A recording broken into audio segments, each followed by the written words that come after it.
Rojo maizal. 1. Estábamos enojados, nadie te conocía, te perseguimos, te sacamos de la cárcel por la prisa de conocer tu suerte. Grabamos todo, nuestro júbilo llameante, los aplausos y los rostros de curiosidad o indignación o furia, para que no se olvidara cómo se hace justicia, para mostrar a otros rostros el camino y el hartazgo. Para callar tus súplicas hicimos sonar las iglesias. Cuando llegó el combustible era una fiesta, la justicia, y no escuchamos una vieja voz que te explicaba, un llanto solo. Tu alma se perdió entre el humo y descansaron nuestras almas inquietas y la plaza se despejó tras el ritual. El llanto solo se quedó y entonces sentimos que nos habíamos equivocado, porque no puede llorarse un delincuente con un llanto tan puro. Las noticias dispersaron el espanto y nosotros nos perdimos como ratas en ese otro incendio al saber que nos habíamos condenado. Era solo un campesino y nosotros nos volvimos criminales y nosotros nos perdimos como ratas para escapar del fuego que iniciamos, la justicia. Estábamos enojados. Mil disculpas. 2. Al cabo ya nos vamos a morir. No digas nada de la incongruencia ajena o de la propia. Calla las desviaciones que todos practicamos. Haz lo más fácil y no pienses en tu hermano. Al cabo ya nos vamos a morir. 3. Alguna vez vi un árbol, era grande, como un poste de luz, era frondoso, como una esfera de cristal. No tenía luces, eran verdes sus hojas y confusas sus ramas. Era un juguete del viento, era aburrido. Las aves discutían enrevesadas hacia dónde emigrar, hacia qué cables, y un viejo se encargaba de regarlo en los largos meses de sequía. Qué tedio, daba sombra, qué chiste, lo mismo que un techo, qué poco. Caminaban por su tronco las hormigas como estudiantes del museo, qué gracia. Lo talamos, era grande, costó un día, como un poste de luz, era frondoso y hoy es papel, lo mejor, es la poesía que te dice amor, amor, he visto un árbol, quiéreme, era grande, costó un día. 4. Estas cosas pensaba ayer. Qué milagro. La vida en mi país, estar vivo, habiendo tantas manos deseosas de riqueza o de sangre, tantas manos pidiendo en tantos sitios, en tantos tonos y cuerpos. Qué milagro la vida si ya casi nuestro cuerpo no es cuerpo, es mercancía y nuestras mentes tomadas no más piensan pensamientos de otros. Qué locura la noche, se me mezclan, me agitan la corrupción y los traseros, el chiste fácil y los discursos que anuncian el futuro que se nos viene a casi todos. Se me mezclan los productos y los nombres y los hombres y mujeres que son presos de su piel y su belleza esclavizante. Mas si lo vemos es que estamos vivos todavía, qué milagro, la vida en mi país y qué suerte estar vivo. ¿Para qué? 5. Ya te voy a creer, es que me muero, de ser hombre y no más, de pensar que soy hermano del mendigo y del rico, del mesero y el dueño del negocio, de la señora que derramada en la banqueta juega a vender bolsitas de nopales y del político que juega a servir. Eso me quita las ganas de coger y casi de sonreír y ver películas francesas en un cuarto con clima lejos de las balas y los gritos, como escondido en tus brazos, como jugando a no pensar, como jugando a ser parte de un mundo donde sonámbulos con anteojeras trotan hacia la muerte después de crecer y reproducirse y trabajar para los jefes sin cara. No sabes lo que cuesta reír después de ver a un niño descalzo en el trabajo del papá. No sabes, pero ya voy a querer como tú quieres. 6. Somos los perdedores, los conquistados, los que no saben ganar, los que evitan la victoria estruendosa por temor de no saber volver al triunfo. Somos los corruptos conformes con las malditas ventajas de la trampa que aprendemos desde los curules hasta las banquetas en que compartimos y crecemos las desgracias. Los que callamos porque sabemos callar con el silencio del maíz y del cobre y saludamos al vecino que ayer iba desnudo por la calle y hoy viste un Audi y un arma y pensamos a ver cuándo demonios nos toca la gloria o la muerte siquiera. Primero Dios. 7. Íbamos a tener gatos y perros callejeros, una casa grande con cuentas grandes que pagaríamos con cierto número de líneas en revistas y periódicos. Íbamos a escribir y a leer. Íbamos a poner una barrera de palabras y silencios entre nosotros y el mundo. ¿Qué era el mundo entonces? Un juguete que se disputaban dos imperios y unas cuantas empresas traficantes de almas que nos mataban de entretenimiento y nos decían qué pensar y qué desear y sobre todo qué comprar para ser felices, porque se viene al mundo a ser feliz y a divertirse. Ellos le daban al mundo azúcar y programas de comedia y de acción y de concursos o noticias fabricadas para intelectuales perezosos, donde nos decían que no todo andaba bien, pero iba a andar si votábamos por derechos o por zurdos, que luego resultaban ambidiestros para la opresión, la culpa y la mentira. Nosotros nos moríamos de la risa porque no se viene al mundo a ser feliz como ellos dicen. La felicidad es otra cosa. A veces estaba cerca de nosotros después de lavar los platos, al despertar, al volver a casa. Cuando cada uno se refugiaba en su silencio y no había reproches por el desamparo de sabernos solos con nuestros demonios, aunque estuviéramos ahí nomás, en el otro cuarto, con el silencio a todo volumen, detrás de la música de siempre. Estarían los perros y los gatos, la casa grande, los demonios y los libros. ¿Qué le hacemos? No más quedaron el silencio y el mundo que no supimos ignorar.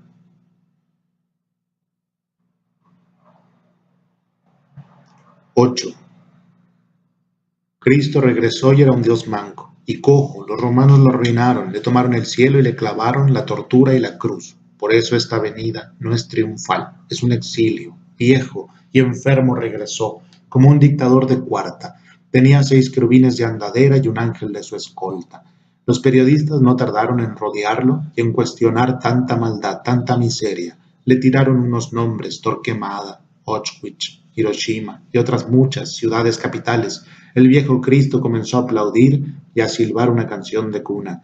Tenía sed, se notaba en los labios resecos, en los ojos hundidos, en la lengua hinchada. Le acercaron una palangana. Él quiso lavarse el rostro, pero el agua se le escurría por los boquetes de las manos temblorosas. Nadie sabía si reír o llorar. Era llorar, no más. Con ese hombre envejecía la esperanza. Quedaban inútiles los ruegos, el mundo y la fe. Por suerte unos espías del Vaticano se hicieron con su cuerpo. Él aplaudía y silbaba. Lo habrán quemado en sus hornos benditos y secretos para salvarnos de la histeria. No se habló nada en los periódicos y los testigos comenzaron a morir uno tras otro en circunstancias sospechosas, o sea que los mandaron a callar. Y yo me voy callando sin ayuda. 9. El viento mece a la hoja como nos mece la vida con sus cosas antes de entrar en tierra. ¿Notaste que nacimos muertos? ¿Qué es la hoja? ¿Qué somos nosotros? ¿Qué es la vida? Angustia de pensar. Hay que angustiarse para poder reaccionar y que la angustia vive el pensamiento y que el que viva mejor no sea el que tenga más contacto, sino el que piense más y haga que esto cambie. Esto es el mundo, que no estaba en la imagen inicial porque podía moldearse a nuestro antojo y lo dejamos así. 10. Qué bueno que se va al carajo todo, pienso algunas veces cada día cuando me cierra el paso un coche que en el vidrio trasero presume que Cristo vive y me ama, qué hamburguesas come o a qué equipo sigue, cuando no alcanzo a llegar a la estación de gas que roba menos, cuando otro edificio inteligente me tapa la vista del cerro que se ve si no hay smog y la gente cambia de acera por no saludar. Qué bueno que nos vamos al demonio.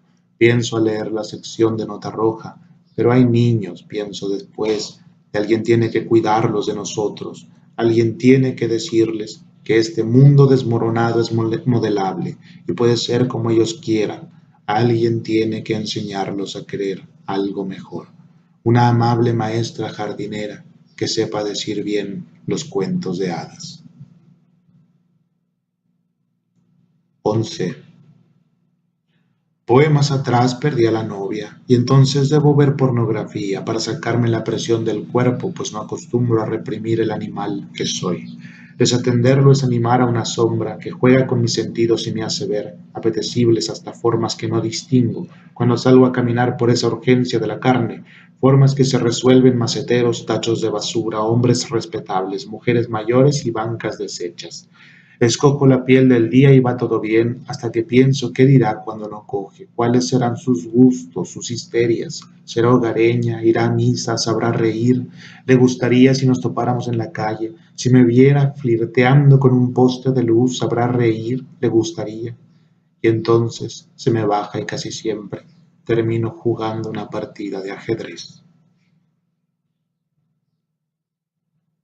12. Ahí donde existan el mal y el petróleo estaremos nosotros para erradicarlos. Queremos el monopolio de la oscuridad, por si se ofrece. A cambio les daremos refrescos, hamburguesas y conciertos, tratados comerciales en su nuevo idioma, acaso un premio Nobel y la opción de vivir, mas no es seguro. Estoy parafraseando un manifiesto en que prometen abatir la violencia de grupos que ellos mismos financiaron, mecenas de lo avieso. Mi abuelo también solía, cuando no tenía qué hacer, sino esperar la muerte, desarmar objetos y volverlos a armar. Y pronto llenó el patio de tiliches inútiles, pero acá los objetos son países, son hombres, mujeres y niños, no más culpables que cualquiera de nosotros. En sus películas de superhombres, nos salvan de la amenaza extraterrestre y no se alcanza a ver quién demonios nos protege de ellos. Patrocinadores de la vanguardia, ¿por qué no se ocupan de lo suyo? ¿Por qué no se ocupan de sus males? ¿Por qué no juzgan por crímenes de guerra a sus dioses de la guerra? Caricaturas de hombres que libran la culpa diciendo, solo apreté un botón, y la bomba deshizo lo demás. Y lo demás eran tiliches, y los tiliches eran hombres, mujeres y niños. Por suerte vivo en un país neutral, que se entregó en forma pacífica hace mucho, con tal de que nos dejaran matarnos solos. Un país con fosas llenas de tiliches rotos, un país entilichado desde siempre. Y los tiliches son hombres, mujeres y niños, parecidos a los que se fueron a la escuela, al trabajo, a la fiestita y se quedaron ahí, en nuestras sombras. 13. Quería ser moralista, pero tengo buenísima memoria. Aún recuerdo la decepción que sentí al ver, en el libro de religión de la primaria, el dibujito de Cristo a latigazos corriendo a los mercaderes de la iglesia. Era tan lindo ir a la iglesia en Navidad, precisamente por el mercado sobre ruedas, que llenaba de color el rito oscuro y redundante de la misa. Aún recuerdo que robé unos chicles del Seven nomás por robar y encajar en la bandita de la cuadra y no rehusaba las caricias que una prima solía imponerme en las tardeadas lentas en casa de la abuela. Aún recuerdo el color y la textura del sostén de la maestra de inglés de primer grado. Era blanco y de encaje y gran amigo de sus senos pequeños. Aún recuerdo haberme puesto entre papá y mi hermana para evitar un abuso y aún recuerdo aquel odio que sentí todavía cargo como rencores y silencios. Aún recuerdo que torpe me alejé de la abuela cuando no supo mi nombre, siendo la última cosa que olvidó en su olvido de 10 años. Aún recuerdo haberme reído de unos cuantos por hacer reír a los otros y aún recuerdo muchas cosas que me harían hacer bicho si hubiera alma y transmigrara, pero siempre me faltó elasticidad para ser budista. El demonio mi sueño, soy congruente y he nacido en el sexo equivocado para imponer caprichas y caprichos. Los populistas no tardan en decirnos que Dios era mujer. Hay tantas cosas que podríamos cambiar estando juntos. No se trata de luchar por el papel de opresor, sino que ya no haya oprimidos. Ja, me acordé del sostén de la maestra. Eché a perder la moral. Háganos garras. 14. ¿Por qué no empezaron por arriba a cambiar a las personas por las máquinas? Máquinas que hagan leyes para todos y no me pidan celular ni guardaespaldas y un salario que muchos no tendremos ni en 10 vidas, en vez de que nos cambien. Al amable cajero, aunque no sea tan amable a veces, al tendero, por una aplicación que no funciona como debe en mi celular de 4 pesos. Deberían de cambiar a los gobiernos por máquinas que no entiendan tentaciones, ni tengan sed de sangre, ni hambre de poder. En un país que produce mano de obra, ¿qué haremos cuando el futuro nos desplace? ¿Por qué no vamos a ser consumidores? Se necesitan el dinero y los trabajos que nos están sacando los androides. Si las máquinas son mejores que nosotros, enséñenos a ser máquinas, no sea que debamos buscarnos por las malas lo que están arrasando por las buenas. 15. Solo seremos iguales cuando estemos muertos. Estamos tan lejos de todos que debemos aprendernos en libros de texto o en ficciones, vestidos de prejuicios y del color que nos dé el azar. ¡Ay, el azar! ¡Ay, si Dios se distrajo con el horno encendido y fue incapaz de rascar con el cuchillo la capa que nadie traga! ¡Ay, si caíste en el país equivocado! ¡Ay, si tus ojos se extienden como el horizonte porque a nadie le importa ya la belleza del ocaso!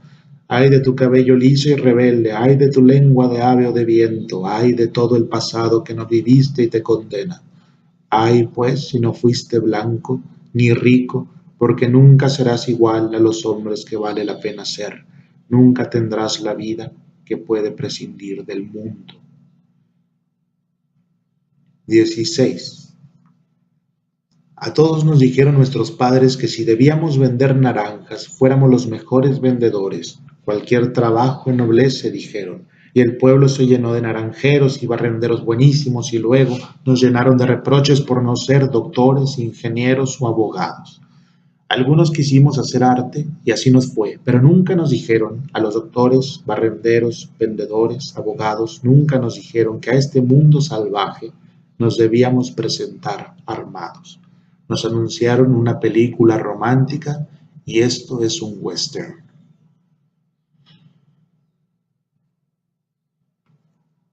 17.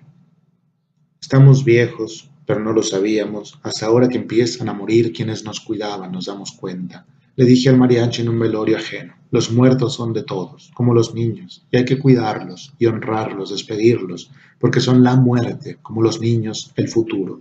No somos nada, me dijo, y se fue con los suyos a cantar Paloma Negra, el cielo gris, sin lluvia, me orilló a mantenerme apoltronado en mis cavilaciones, se fue el tiempo y aplaudimos la luctuosa serenata. Entonces vi que mis manos eran de otro los poros, las arrugas, el grosor de la piel, cómo nos cambia una serenata, pensé. Antes de empezar no me sentía tan lejos del futuro y qué pulmones. 18.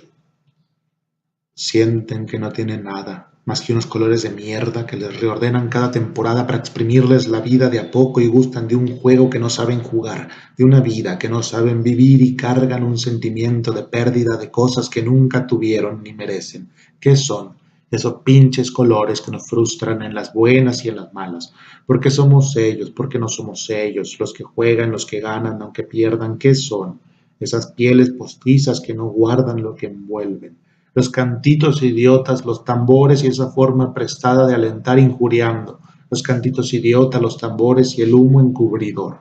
No se puede creer tanta miseria, tanto cerebro inútil, tanto cuerpo desechable. Esos entes piensan con los pies, el fútbol es su mundo y el mundo es una guerra de cobardes. ¿Qué se pierde con la derrota del equipo? Paria de todo, ¿qué pierdes, ingrato, para jugarte la vida propia y ajena a las carreras? Entre piedras y cuchillos, qué pasión te cegó cuando al otro lo cegaron las tinieblas, para seguir pateando un peso muerto, para seguir insultando unos oídos rotos. ¿Qué te asustó cuando lo viste inmóvil y te echaste a correr? ¿Qué viste? ¿Qué su color verdadero era el tuyo? Que hablaba tu lengua y su familia podía ser la tuya, como la tierra que comparten, la tierra en que lo sumiste como una planadora incomparable, estúpida y sin guía. ¿Qué ganaste? ¿Qué chingados ganaste y qué pensaste al final del partido? Cuando los jugadores se despidieron del enemigo con un gesto amable, los jugadores que defendiste le dan la mano al enemigo después de un juego tristísimo, como hecho adrede para pensar en otras cosas, para perder el tiempo en otras cosas o guardar 90 minutos de silencio, porque en la vida y en la cancha este domingo fue una mierda. 19. La mecedora es un trofeo por las noches en vela y sus cantos disfrazados de susurros, sus silencios ricos en anhelos, ese abrazo en el que ardíamos suave, dulcemente, hasta que el sueño te vencía. Un trofeo de segundo lugar, lugar en que faltas y estoy solo, ardiendo, meciéndome, solo. 20. Entonces pasan trenes con su ruido que antes se llevaba los gritos o las risas y la casa tiembla y ya no estás, pero estás, donde faltan tu música y el humo del cigarro, tus preguntas absurdas y el aroma del café y estás en el agua de Jamaica que no voy a tomar y el yogur sin azúcar y los libros que dejaste y que no ibas a leer de todos modos, en los lugares de la casa que no son mis lugares y en mí que fui tuyo cada vez que me arrastrabas a esas partes de mí que no conozco. Estoy triste, ya ves, y pasan trenes. Tú sabes cómo pasan trenes. Y yo nunca me muevo de mi sitio y tiemblo y callo y no estás en todas partes todo el tiempo. Cada tren es un tren que no escuchas ni puteas ni te hace llorar. 21. Y empezaron a caminar los pasos de otros y empezaron a sufrir las migrañas, los sudores, el hambre y la fatiga. Comenzaron a prestarle su cuerpo manejable a las ampollas ajenas. Su carne se reventaba y era la carne de los otros. Lenguaje de dolor con que se insultan enemigos que se encuentran en banquetes, de lujo en que repasan temas más amables. Nunca dicen cómo me duelen esos cuerpos que se perdieron entre el maizal o qué aprendimos. Herramientas de la política, carne de cañón, carne reventada. Lenguaje de rostros oscuros, gente sin nombre, mayúsculas, minúsculas, desechos, en un peregrinaje inútil que la historia verá como un mero accidente verbal de la política. 22. De fuego la mañana, de gritos, de fusiles, despierta. Se abren los ojos mansos, inocentes, se abren y la memoria le va nombrando todo, le va explicando todo, le va diciendo el mundo, palimpsesto de miserias, fuente de verdades eternas que duran lo mismo que un rayo, máquina de muerte y dolor y olvido. Puede ser otra cosa, podemos ocupar el paraíso de los dioses desterrados, de los reyes vencidos, de las ficciones obsoletas. Podemos recordar otras cosas en la nueva mañana, pero hoy no hay más. Hoy es esto, aún. 23. Me di cuenta de que necesitaba un plaguicida para tener picnics en el jardín con la familia que no tengo y de que necesitaba un jardín que tuviera casa. Me di cuenta de que la casa tenía que estar en un barrio seguro y necesitaba un coche para llegar antes de que el hijo se durmiera. Me di cuenta de que si me importaba el ambiente debía instalar paneles solares en esa casa conjetural y debía, si me importaba el hijo conjetural, comprar colchones y almohadas antiácaros y un piso de mármol de importación que no tuviera grietas que alojaran bacterias y hongos y planear su vida académica en escuelas privadas según los deseos de la esposa conjetural y me di cuenta de que tenía que llevar de vacaciones a la familia para que no se aburriera y de que Disney era buena opción. Me di cuenta de que necesitaba visa y algunas nociones del idioma inglés y me bajé apabullado del autobús. Calenté una sopa en el micro, me habían cortado el gas en el departamento y pensaba si en verdad necesito un plaguicida. 24. La patria, cuando chico, era un desfile de fantasmas heroicos que hoy son el helipuerto de palomas al centro de las plazas y un cantito que accionaba el badajo del pecho los días de asamblea, que ahora solo es la última oportunidad para ir al baño en los mundiales de fútbol. Era motivo de esperanza y orgullo con su verde y su blanco y su rojo y la aguilita en medio. Y hoy, en el mezzo del camín di nostra vita, es algo más práctico y burdo. La patria es un exprimidor de jugos y nosotros la fruta y el gobierno, esa mano generosa que nos alza del suelo y nos exprime. A veces también es licuadora y el rojo ondea a 8 columnas en los diarios. Final. Me cansé de las palabras y memorias del horror. Es todo, me despido, con vergüenza y con miedo de haber dicho demasiado o demasiado poco. Con vergüenza y con miedo de estar vivo y ser yo, con vergüenza del miedo por el hijo que no tendré, por tu hijo, porque esto no era la patria que me vendieron los maestros y los libros de historia. No es la patria que los lunes me sacaba una sonrisa en el patio de la escuela con un himno que no entendía y que ahora entiendo y no escucho ya cansado del acero y la violencia. No sé si estoy diciendo demasiado o demasiado poco de la vergüenza y del miedo que me da ser un soldado por decreto divino de una tierra que a diario se riega con sangre, la tierra en que vivimos a pesar del pesar.